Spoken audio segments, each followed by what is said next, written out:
দর্শক সবাইকে শুভেচ্ছা ও আমন্ত্রণ জানিয়ে শুরু করছি এসএ টেলিভিশনের নিয়মিত আয়োজন Walmart electric and electronics limited নিবেদিত ওয়ালমার্ট গল্প কথা। আজকের আয়োজনে আপনাদের সাথে আছি আমি মারজান সুমি এবং আমার সাথে কিন্তু বরাবরের মতোই রয়েছে একজন বিশেষ অতিথি। বর্তমান যুগে নারীদের বিচরণ সকল ক্ষেত্রেই বেশ প্রশংসনীয় এবং অনেক নারীরাই আছেন যারা অন্য নারীদের জন্য অনুপ্রেরণা। এবং আজকে আমার সাথে যিনি আছেন তিনিও তার মতোই অনেক নারীর জন্য অনুপ্রেরণার একটি নাম। আজকে আমার সাথে রয়েছে লেখক ও আবৃত্তি শিল্পী সালমা সুলতানা। কেমন আছেন আপু? খুব ভালো আছি, আজকে মনে হয় একটু বেশি ভালো আছি অনুষ্ঠানে এসে। বাহ, চমৎকার। এবং আমার কিন্তু আপনাকে দেখে খুব ভালো লাগছে, কারণ আমি ইন্ট্রোতে বলছিলাম যে আপনি হচ্ছে অনেক নারীর জন্য অনুপ্রেরণা। সেটা জানবো আস্তে আস্তে কিভাবে, কিন্তু প্রথমেই জানতে চাইবো আপনার এই যে কবিতা লেখার ইচ্ছাটা কবে থেকে শুরু হয়েছে? সেটা কি ছোটবেলা থেকেই ছিল নাকি বড় হওয়ার পরে কবিতা বুঝতে শিখেছেন যখন তখন থেকে? লেখালেখির যদি অনুপ্রেরণার কথা বলি, সেটা ভালো বই পড়তে পড়তে অভ্যাসটা তৈরি হয়েছে। এবং আমার মা প্রচুর বই পড়তেন, ভীষণ সাহিত্যপ্রেমী একজন মানুষ তিনি। মায়ের সংগ্রহশালা থেকে খুব ছোটোবেলাতেই পড়তে শিখেছি, বুঝে না বুঝে অনেক বই পড়েছি। আর কবিতার প্রতি আসলে আমার শুরু হয়েছিল একদম কবিতা লিখেই, খুব ছোটোবেলা থেকেই যেমন হয় সবাই আঁকিবুকি করতে করতে লেখালেখি, আমারও সেভাবেই শুরু হয়েছিল। সেই কবিতাগুলো এখন কোথায় আছে জানি না, তারপরে বেশ পরেই শুরু করেছি। আসলে লেখালেখির প্রতি ভালোবাসা জন্মেছে আমার পড়তে পড়তেই। সেটি যদি প্রথম অনুপ্রেরণা বলি তাহলে অবশ্যই আমার মা। বাহ, চমৎকার। তো এখন হচ্ছে গিয়ে আমরা আরও অনেক কথা বলবো, কিন্তু তার আগে যদি আপনার একটা কবিতা আমরা শুনতে পাই। অবশ্যই, আজকে এসেছি আমার পাঠকদের যদি সরাসরি একটু শোনাতে পারি আমার খুবই ভালো লাগবে। শুরুতে শোনাচ্ছি আমার বই থেকেই, যে বইটি প্রকাশিত হয়েছিল গত বছর ঐতিহ্য প্রকাশনী থেকে। নামটা হচ্ছে আমিও যাব তোমার সাথে সমুদ্র স্নানে। এই বই থেকে একটি কবিতা পড়ছি। কবিতার নাম হচ্ছে তোমারও কি একলা লাগে। তোমারও কি একলা লাগে, শূন্য লাগে আমার মতন, রাত্র করে ঘুম ভেঙে যায়, বুকের ভেতর নীরব দহন। তুমিও কি আমার মতন মুখটি খোঁজো ভিড়ের মাঝে, তোমারও কি হয় অভিমান, অশ্রু ঝরে বাদল সাজে। এখনো কি একলা লাগে, কান্না আসে আমি বিহীন, এখনো কি আমায় খোঁজো, চপল চোখে ঠিকানাহীন, চপল চোখে ঠিকানাহীন। চমৎকার, চমৎকার একটি কবিতা শুনলাম। যদিও বলেছিলাম অল্প শুনবো, কিন্তু পুরোটাই আমরা শুনে ফেলেছি। আমিও যাব তোমার সাথে সমুদ্র স্নানে বইটির নাম। তো এই বইটির নাম হওয়ার কারণ কি, এর পিছনের কারণটা একটু যদি বলেন। এই বইটির কবিতাগুলো মোস্টলি প্রেমের। তো সেক্ষেত্রে সেই প্রেম অবশ্য দেশপ্রেমও আছে এবং মানবপ্রেম তো বটেই। এটা আসলে কবিতার সঙ্গে খুব বেশি সম্পৃক্ত না হলেও নামটি আমার মা দিয়েছিলেন, যার ফলে আমি আর ডিনাই করিনি। অনেকগুলো নামের মাঝে মা কেন জানি এই নামটি পছন্দ করেছিলেন। সেক্ষেত্রে আমি আর সেকেন্ড টাইম ভাবিনি যে বইটির অন্য কোনো নাম হতে পারে কি না, বা কবিতার সঙ্গে সম্পৃক্ততা আছে কি না। মায়ের যেহেতু আমার প্রথম অনুপ্রেরণা আমার মা, তো আমি ভেবেছি যে অবশ্যই মায়ের কথাটা। মায়ের এই বইটি নামকরণ উৎসর্গ করা আমার মাকেই, আরও মনে হয় আমার বরকেও করেছে, আমার ভাইকে। আচ্ছা, দুই ভাই, আমার বর। আচ্ছা, এখানে একটি সুন্দর কথা লেখা আছে, উৎসর্গ করেছিলাম আমার ভাইকে এবং আমার হাজব্যান্ড মনোয়ার আহমেদকে। তবে লাইন দুটো আমি আমার পাঠকদের উদ্দেশ্যে একটু পড়তে চাই, ভীষণ প্রিয় দুটো লাইন আমার। যে আমার অলিখিত কবিতার ভাষাও বোঝে, যার হাত ধরে আমার ইচ্ছেরা হাওয়ায় ওড়ে। এই লাইন দুটো হচ্ছে আমার বরের জন্য। আর আমার ভাই জন্য যে লাইনটি, সেটি হচ্ছে আমার ভাই, যার চোখে আমি দুই ঝুটির চিরবালিকা। বাহ, চমৎকার। আচ্ছা, দুজন প্রিয় মানুষকে উৎসর্গ করেছি। আপনার সাথে আমি অফ ক্যামেরা কথা বলতে বলতেও কিন্তু আপনার বরের ব্যাপারে কিছু কথা এসেছিল। এটা আমি একটু আমার দর্শকদের সাথে আসলে শেয়ার করতেই চাই, কারণ একজন নারীর এগিয়ে যাওয়ার পিছনে যে তার লাইফ পার্টনার বা তার স্বামী, তার কতটুকু অবদান সেটা বোধহয় আপনি সবচেয়ে ভালো বলতে পারবেন। কারণ ভাইয়া আপনাকে যেভাবে সাপোর্ট করেছে, আপনি বলেছেন এখনও সাপোর্ট করে যাচ্ছে, এবং সেটে আসার পরে আমার সাথে যতটুকু কথা হয়েছে সেখান থেকে আমি বুঝেছি যে খুবই সাপোর্টিভ সে। সো এই ব্যাপারটা কীরকম লাগে বা ভাইয়ার সাপোর্টগুলো কীরকম হয়, এটা যদি একটু বলতেন। আসলে আমাদের যে সমাজ ব্যবস্থা, সেখানে মেয়েরা পদে পদে নানান সমস্যার সম্মুখীন হয়। খুব বেশি আসলে তারা এগোতে পারে না ফ্যামিলির সাপোর্টের কারণে, মানে সাপোর্ট না থাকার কারণে। তো সেদিক থেকে আমি বলবো যে আমি ভীষণ লাকি। শুধু আমার হাজব্যান্ড নয়, তাদের পুরো ফ্যামিলিটাই আমার জন্য সবাই মোটামুটি খুব সাপোর্টিভ। আর আমার যার কথা না বললেই নয়, আমার শ্বশুর ভাষা সৈনিক ডক্টর নেসারউদ্দিন আহমেদ। বাবার অনুপ্রেরণাতে আমার আসলে লেখালেখি আবার নতুন করে শুরু করা, কারণ বেশ কিছুদিন একদম আমি বেশ কিছুদিন অনেক বছরই লেখালেখি থেকে একদম বাইরে ছিলাম। তো বিয়ের পরে বাবা বলতেন যে কিছু একটা করো, পেপারে যে ইম্পর্টেন্ট নিউজগুলো আছে ওগুলো এক জায়গায় করো, একসময় দেখবা যে খুব মানে তথ্যবহুল একটা বই হয়ে যাবে। আর সেই থেকে তো লেখালেখি শুরু করার পর তো শুরু করে দিলেন বাবা। আর তারপর থেকে আমার যে ভালো লাগাটা, যে সুপ্ত যে ইচ্ছেগুলো, যার হাত ধরে আমি যে বলেছিলাম যে হাওয়ায় ওড়ে, তিনি হচ্ছেন আমার বর। সেই শুরুর থেকে আজ অবধি পর্যন্ত তার নিরঙ্কুশ সাপোর্ট পেয়ে যাচ্ছি আমি, আর তিনি দিয়ে যাচ্ছেন। যার কথা আসলে আমি সবসময় সব প্রোগ্রামই বলে থাকি, আমার দর্শকরা হয়তো পাঠকরা শুনতে শুনতে এখন তাদের মুখস্থ হয়ে যাবার কথা, কিন্তু কথাগুলো আমার বলতে হবে, কারণ আমাদের যে সমাজ ব্যবস্থা, মেয়েরা কিন্তু খুব বেশি সাপোর্ট পায় না, এবং তাদের ঘর থেকে সাপোর্ট নিলে মেয়েরা খুব বেশি এগোতে পারে না। অবশ্যই তাই, এবং আমরা আরও অনেক কথা শুনবো, হয়তো ভাইয়াকে নিয়ে শুনবো, আপনার বই নিয়ে শুনবো, আপনার ভবিষ্যৎ নিয়ে শুনবো। আমাদের অনুষ্ঠানে এই মুহূর্তে সময় হচ্ছে ছোট্ট একটি বিরতি নেওয়ার। আমি একটু বিরতি নিয়ে ফিরছি। দর্শক, Walmart electric and electronics limited নিবেদিত এসএ টেলিভিশনের অনুষ্ঠান ওয়ালমার্ট গল্প কথা চলছে, এবং গল্পও জমে উঠেছে। আমি এই মুহূর্তে নিয়ে নিচ্ছি ছোট্ট একটি বিরতি। বিরতির পর ফিরে আসবো আরও অনেক কথা নিয়ে।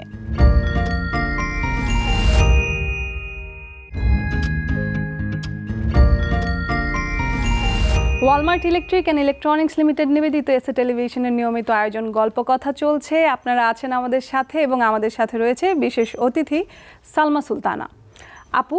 বিরতির আগে শুনছিলাম ভাইয়ার সাপোর্টগুলো, তো এখন একটু জানতে চাই যে আপনি বলছিলেন ছোটবেলায় মায়ের অনুপ্রেরণায় কিংবা ভালো বই পড়তে পড়তে এই যে ভালো বইয়ের একটা প্রসঙ্গ কিন্তু এসেছে, তো এখন যেটা দেখা যায় আমাদের জেনারেশনের মধ্যে, আমাদের বই পড়ার বা বই প্রেমটা একদমই হচ্ছে কমে গেছে, বা আমরা এখন হয়তো ডিজিটালাইজড হয়ে যাওয়ার কারণে ফেসবুকে থাকছি, সোশ্যাল মিডিয়ায় থাকছি, বই পড়াটা আর ওইভাবে হচ্ছে না। এটার কারণটা কি শুধুমাত্র আমাদের ডিজিটালাইজেশন, নাকি হচ্ছে ভালো বই বাজারে আসছে না, ওইরকমভাবে পাঠকদের আকর্ষণ করতে পারছে না, কোনটা? এখানে একটু আমি দ্বিমত পোষণ করতে চাই, কারণ বই মেলাটা দেখলে বোঝা যায় যে পাঠক যে বই পড়ছে না সেটা আসলে পুরোপুরি ঠিক নয়। কারণ দেখা যায় যে, কারণ আমি নিজে যেহেতু লেখিকা, আমার বইটা কীরকম বিক্রি হচ্ছে তার উপর তো বোঝা যায় যে বই পড়ছে কি পড়ছে না, পাঠকরা বই বিমুখ হচ্ছে কিনা। তবে হ্যাঁ, কিছুটা তো কারণ রয়েছে, কিছুটা বই বিমুখ হবার, যে পিছনে আমাদের অনেক বেশি বিনোদনের মাধ্যম আছে এখন। তারপর আমি বলবো যে পাঠক কমে যায়নি, পাঠক আছে, যারা পড়ার তারা ঠিক খুঁজে নেয় প্রিয় লেখককে, প্রিয় বইগুলোকে। আর ভালো লেখক তো এখন অনেক আছে, অনেক লিখছে, তবে কম্পিটিশন বেশি, এটা বলা যায় যে এখন অনেকেই লিখছে। ফেসবুকের কারণে আমরা যেমন লিখছি, প্রতিনিয়ত পাঠকের রেসপন্স পাচ্ছি, ভালো রেসপন্স অনেক সময় আগ্রহ বাড়িয়ে দেয়, দায়বদ্ধতা বাড়িয়ে দেয়। আর বইমেলায় থেকে আমরা ঠিক জানতে পারি আসলে পাঠক কমে যায়নি, এখনো ভালো বইয়ের আগ্রহ আছে এবং মানুষ বই পড়ছে। আচ্ছা, আপনার এ পর্যন্ত 4টি গ্রন্থ প্রকাশ পেয়েছে আমি জানি, দুটো এর মধ্যে হচ্ছে কবিতা গ্রন্থ আছে আর গল্প গ্রন্থ আছে দুটো। তো কবিতা লিখতে বেশি ভালোবাসেন নাকি গল্প লিখতে, কোনটা আপনার জনরা কোনটা, মানে আপনি হচ্ছে কোনটাতে স্বাচ্ছন্দ্য বোধ বেশি করেন? আমার প্রথম বইটি হয়েছে কবিতা দিয়েই শুরু, আসলে আমার লেখালেখির যাত্রাটাই শুরু হচ্ছে কবিতা দিয়ে। চমৎকার একটা নাম আছে আমার বইয়ের, প্রথম বইটি শিশিরের শব্দে তোমায় খুঁজি। আমরা কি সেই বই থেকে একটা কবিতা শোনাবো? যেটা বলতে চাচ্ছিলাম যে কবিতা লিখতে স্বাচ্ছন্দ্য বোধ করে, এটা যে কবিতা লিখতে সময় কম লাগে এটা হচ্ছে একটা স্বাচ্ছন্দ্য বোধের মূল কারণ। ভালো লাগা তো রয়েছে, যেহেতু আমি আবৃত্তি করি, প্রচুর কবিতা পড়তে হয়, সেই থেকে কবিতার প্রতি ভালো লাগা আছে। আর আমি যেহেতু লেখালেখি করছি, আমার চাই যে সাহিত্যের সবগুলো শাখায় বিচরণ করতে, সেটা গল্প হোক, কবিতা হোক, উপন্যাস হোক, শিশুতোষ হোক, ইচ্ছে আছে আমি সাহিত্যের সবগুলো শাখাতেই আস্তে আস্তে ঢোকার চেষ্টা করব। আর সংক্ষেপে বলি যে আমার ভালো লাগার জায়গা সবগুলোই, তবে কবিতা লিখতে স্বাচ্ছন্দ্য বোধ করি। আচ্ছা, আর আমরা এই জন্যই এখন আপনারই প্রথম বই থেকে একটা কবিতা শুনতে চাই। কবিতার নাম হচ্ছে গহীনে রোদন। অথচ এমন একটি দিনই চেয়েছিলে তুমি, যেদিন বৈরী লু হাওয়া হবে, বর্ষার আলিঙ্গনে হিম শীতল, ঝুম বৃষ্টিতে ধোঁয়াশা হবে চারদিক, বৃষ্টির বিষণ্ণ বাসিতে মুগ্ধ হবে ঘাস ফুলেরা, অনন্তকালের দুঃখ আচ্ছাদিত বিরান মরুভূমি হবে পুষ্পময়, আর তুমি নিবিড় আলিঙ্গনে জড়াবে আমায়, পাতার ফাঁক গলে ঝরে পড়া বৃষ্টিতে ভিজব দুজনে খুব করে। অথচ এই বৃষ্টির অজুহাতেই ঠেলে দিলে আমায় যোজন যোজন দূরে। এক শ্মশান কষ্টে ভেঙে দিলে আমার মনোমন্দির, নিরন্তর বাজিয়ে গেলে নিঃশব্দে নিরোরবাসী, নিরোরবাসী। বাহ, চমৎকার। যেমন লেখনী তেমনই আপনার আবৃত্তি করার যে ভঙ্গি, সেটাও খুবই চমৎকার। আমরা আবৃত্তি নিয়ে বিরতির ওপারে কিছু কথা বলবো। এখন সময় হয়ে গেল আরও একটি বিরতি নেওয়ার। দর্শক, আপনারা দেখছেন Walmart electric and electronics limited নিবেদিত এসএ টেলিভিশনের নিয়মিত আয়োজন ওয়ালমার্ট গল্প কথা। এই মুহূর্তে সময় হয়ে গেল আরও একটি বিরতির। ফিরছি বিরতির পর, কোথাও যাবেন না, সাথেই থাকুন।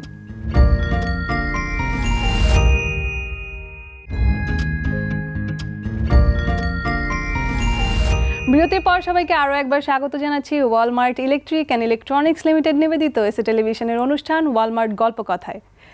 গল্পে ছিলাম আবৃত্তিতে। তো আবৃত্তি করা শুরুটা কবে থেকে হলো, বা আপনার যারা গুরুরা ছিল তারা কারা ছিল? এবং আরও একটি প্রশ্ন আছে, আবৃত্তি শিল্পে কাকে সবচেয়ে বেশি ভালো লাগে আপনার? আবৃত্তির শুরুটা যদি বলি, সেটা লেখালেখিটাই আগে আসলে শুরু হয়েছিল। আবৃত্তি শুরু করেছি অনেক পরে। ছোটোবেলা যেমন হয়, বাবা মায়েরা অনেক শেখায় যে ছড়া, সেই খেলতে খেলতে শিখতে শিখতে ওটা আসলে তাদের কাছ থেকে এমনি যেটা হয়, অনেক ছড়া পড়াচ্ছেন। আমার মা তো অনেক মজার মজার ছড়া পড়াতেন। আমার সে থেকে আমার মনে হয় যে আবৃত্তিটা ওই তখনই আমার মধ্যে ঢুকে গিয়েছিল, যেহেতু মা খুব বই পড়তে ভালোবাসতেন। একটা কবিতা আমার এখানে না বললেই নয়, মায়ের মুখ থেকে শেখা, খুব মজার। চয়নিকা বই ছিল আমাদের সময়, সেখানে একটা কবিতা ছিল, হ্যাঁ রে খবরটা কি উড়ো, শুনতে পেলাম নিখিলপুরে চারটি বুড়ো, খাবার সময় খায় কি জানিস 4টি রুইয়ের মুড়ো, কাঁদেন কেবল লাগিয়ে চোখে শুকনো মরিচ গুঁড়ো, হ্যাঁ রে খবরটা কি উড়ো। তো আমি বলতেই পারি যে আমার ভেতরে কবিতার যে আবৃত্তির যে বীজ বপন, সেটিও মায়ের দ্বারাই হয়েছিল আসলে। এই কবিতাগুলো, ছড়াগুলো পড়তে পড়তেই কবিতার প্রতি ভালোবাসা তৈরি হয়েছে, আবৃত্তির প্রতি। আর আমি একদম প্রাতিষ্ঠানিক শিক্ষা হয়েছে অনেক পরেই বলা যায়। আমার গুরু ছিলেন শ্রদ্ধেয় শিমুল মোস্তফা, তার বৈকুণ্ঠ থেকে আমি আবৃত্তির উপর তালিম নিয়েছি। তার পরবর্তীতে শিখেছি মাহিদুল ইসলাম। তারপরেও কিছুদিন আগেও আমি একটি কোর্স করেছি, সেটি হচ্ছে নাজমুল হাসান, তার প্রতিষ্ঠানের নাম হচ্ছে শব্দকল্পদ্রুম। আরেকটি প্রশ্ন ছিল যে আপনার পছন্দের আবৃত্তি শিল্পী কে বা কারা? ছোটবেলা থেকে যাদের আবৃত্তি শুনে শুনে বড় হয়েছে, আসলে ওইভাবে করে বলা যাবে না, যে যখন যেটা ভালো পড়ে সেটাই ভালো লাগে। তবে শিমুল মোস্তফা, মাহিদুল ইসলাম, প্রজ্ঞা লাবণী ছিলেন, আরিফ খান ছিলেন, ওনাদের আবৃত্তি শুনে, যেমন অনেকে ত্রোপা মজুমদার, তারপরে হচ্ছে আমাদের যে সুবর্ণা মোস্তফা, ওনার বাবাও করতেন। তখন হয়তো আমি অতটা আবৃত্তি বুঝি না, কিন্তু ওনাদের আবৃত্তি শুনেছি, আমার বোনরা ভাইরা শুনতো। তো সেক্ষেত্রে দেখা যায় অনেক শিল্পী রয়েছেন, এ সময় অনেকেই করছে ভালো, ফেসবুকে শুনি বা টিভিতেও শুনি। আর যদি বলি যে ভালো লাগাটা তৈরি করে দিয়েছেন আসলে ওনারাই। ধরেন এখন যারা লেখিকা আছে, লেখক তো আছেই যারা হচ্ছে অনেক সমাদৃত হয়েছে সমাজে, কিন্তু লেখিকা যারা আছেন, আমরা যদি অনেক পেছনে একটু দেখি, যেমন কবি সুফিয়া কামাল, তাকে আসলে মানে হচ্ছে এক বাক্যে বা তার নামটাই হচ্ছে তার পরিচয়, তাকে ওইভাবে করে চেনানোর কোনো দরকারই হয় না। তার পুরো জার্নিটা আমরা তার নাম শুনলেই কিন্তু মনে করতে পারি একদম। তো এইরকম এখন বা এই প্রজন্মে কেন আমরা ওইরকম কোনো লেখিকা পাচ্ছি না? মানে আমরা কেন কোনো হচ্ছে নারী লেখক যদি বলি, তাদেরকে কেন পাচ্ছি না সমাজের মধ্যে ওই রকম, বা সমাজের বাধাগুলো নিয়ে লিখবে, সমাজের বিভিন্ন অসঙ্গতিপূর্ণ যে ব্যাপারগুলো আছে সেগুলো নিয়ে লিখবে, এইরকম আমরা কেন এখন ওভাবে পাচ্ছি না? বিতর্কিত কিছু লেখিকা আমরা দেখি, কিন্তু আমি বিতর্কিত লেখিকাদের কথা বলছি না। আমি বলছি, যদি আমি বলি যে সুফিয়া কামালের মতো দ্বিতীয় কেউ কেন আসেনি এখনো? আসেনি বলে যে আসবে না তা কিন্তু নয়। যুগে যুগে সুফিয়া কামাল, সেলিনা হোসেন বা কামিনী রায়, এরা যুগে যুগে ওনারা যেমন হয়েছেন, হয়তো আমরা অপেক্ষায় আছি ওরকম আরও কেউ না কেউ লিখবে, কিন্তু লেখা তো হচ্ছে, প্রচুর ভালো লেখা হচ্ছে। তাছাড়া একটি কারণ, আমাদের যে প্রতিবন্ধকতা রয়েছে, হয়তো নারীরা সেভাবে এগোতে পারছে না, যদি ওনারা অনেক প্রবলেম ফেস করে এসেছেন। আর এখনকার হচ্ছে কি বিনোদনের মাধ্যমটা অনেক বেশি মানুষের, তাই না? সেক্ষেত্রে যে দেখা যায় যে এ কারণে কি এই কাজে আসছে না, নাকি ফ্যামিলির প্রতিবন্ধকতা, ঠিক জানি না। আমি আসলে ওগুলো তো খুব কম ফেস করি, যে ফ্যামিলির যে বাধা, মেয়েরা লেখালেখি করছে বা আসতে পারছে না, সেজন্য যে লেখালেখি হচ্ছে না। তবে আমি আশাবাদী, লেখালেখি প্রচুর ভালো লেখাও হচ্ছে, পাঠক পড়ছে, এবং আশা করা যায় এর মধ্যে থেকে কখনো একজন বেরিয়ে আসবেন, একজন সুফিয়া কামালের মতো বা কামিনী রায়ের মতো, সেলিনা হোসেনের মতো কোনো সাহিত্যিক। আমরাও আসলে সেটাই প্রত্যাশা করব। এখন একটু ভিন্ন প্রসঙ্গে চলে যাই। এখন আমরা রিসেন্ট যে সময়টা, মানে বর্তমান সময় আমরা দেখতে পাই অনেক আবৃত্তি শিল্পীরা ফেসবুক প্ল্যাটফর্মে বা সোশ্যাল প্ল্যাটফর্মগুলোতে নিজেরা আবৃত্তি করে তারপরে হচ্ছে সেগুলো আপলোড করছে, এবং অনেক সমাদৃত হচ্ছে, অনেকে পছন্দ করছে, তো এইরকম কোনো কিছু কি আপনার প্ল্যানের মধ্যে আছে যে আপনি অনলাইন প্ল্যাটফর্মে নিজের প্রতিভা, আবৃত্তির প্রতিভা বা আপনার কবিতার লেখনীর প্রতিভা এগুলো নিয়ে সামনে আসবেন? আমাদের যেহেতু সুযোগটা আছে, কেন আসবে না, আমি মনে করি এটা একটা পজিটিভ দিক যে অনেক বেশি কিন্তু চর্চা হচ্ছে ফেসবুকের কারণে। আমি ফেসবুকটা কিভাবে ইউজ করবো টোটালি এটা আমার উপরে ডিপেন্ড করে। যেমন ভালো দিক আছে, এডিক্টেড, আমরা যে কোনো কাজে অ্যাডিকশন তো খারাপই, কিন্তু আমি কিভাবে সেটাকে ব্যবহার করব। আমি এটা খারাপ দিক দেখছি না, আমি প্রচুর কবিতা পড়ি, আমি শুনছি, আমি নিজেও আপলোড করছি।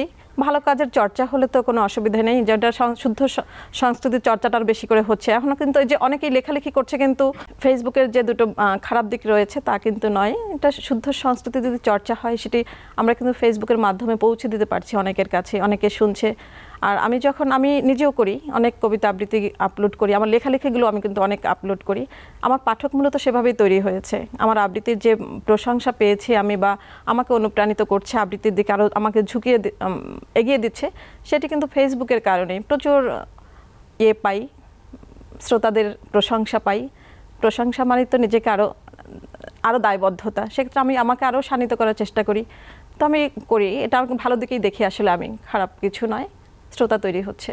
বাহ, ঠিক আছে, আমরাও আসলে আশা করব আপনি এই প্ল্যাটফর্মে আসবেন, সুন্দর সুন্দর কাজ আমাদেরকে উপহার দিবেন। এবং আজকে আমরা অনুষ্ঠানে একেবারে শেষে চলে এসেছি এবং আমরা বাড়ি যাব, কিন্তু আপনার একটি আবৃত্তি শুনতে শুনতে বাড়ি যাব। তার আগে আপনাকে অনেক অনেক ধন্যবাদ দিতে চাই, আমাদেরকে এসে সময় দিয়েছেন আপনার ব্যস্ততম সময়ের মধ্যেও। আপনি কবিতাটা বা আবৃত্তিটা রেডি করুন, আমি একটু দর্শকের কাছ থেকে বিদায় নিয়ে নিচ্ছি। দর্শক, এই ছিল আমাদের আজকের আয়োজন। আশা করছি আপনাদের কাছে ভালো লেগেছে আমাদের আয়োজনটি। আমরা কিন্তু আজকে সালমাপুর কাছ থেকে অনেক অনুপ্রেরণামূলক কথা শুনলাম। আশা করব যারা অনুষ্ঠানটি দেখছেন তারা বই পড়তে আগ্রহী হবেন, কবিতা পড়তে আগ্রহী হবেন, ভালো ভালো বই পড়বেন। Walmart electric and electronics limited নিবেদিত এসএ টেলিভিশনের নিয়মিত আয়োজন ওয়ালমার্ট গল্পকথা থেকে আজকের মতো আমি বিদায় নিচ্ছি, তবে আবৃত্তি শুনতে শুনতে বিদায় নিব। আচ্ছা, আমি যেহেতু লেখালেখি করি, আবৃত্তি করি, আমার পাঠক বা শ্রোতা যারা রয়েছেন তাদের জন্য অনেক অনেক শুভকামনা। আমার বইগুলো অবশ্যই সংগ্রহ করবেন মেলা থেকে, আর রকমারি.com পাওয়া যায়, আর সাথে থেকে অনুপ্রেরণা দেবেন।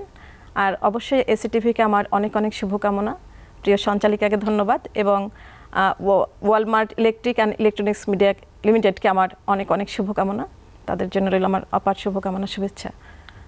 কবিতার নাম হচ্ছে সহসা পেলে সহসা হারায়। ভালোবাসি বলে কখনো বলিনি, ভালোবাসি তারে কত, পাছে হারাই তারে যদি সে বোঝে, দিয়েছি তারে ছিল মোর যত। সহসা হারায় সহসা পেলে, কে ছিল কার ভুলে যায় নির্ভুলে। যে নদী মিশেছে মোহনায়, বিলিয়েছে তার সকল শূন্য করে। যে বয়ে বেড়ায় মহাসমুদ্র, ভয় কি তার বিজন রাত্রিরে। চোখের কোণে জমে না জল, দেয়নি বলে সবটুকু উজাড় করে। ঈশান আকাশে জমা মেঘ নাই যদি কভু দেখে, কেড়ে যদি নেয় সবটুকু তার যা দিয়েছিল ভুলে। তবু তারে বাসি ভালো, সমুখে চাই না আর। যে থাকে মর্মে গভীর ধ্যানে, মিছে তারে খুঁজি না আর, মিছে তারে খুঁজি না আর।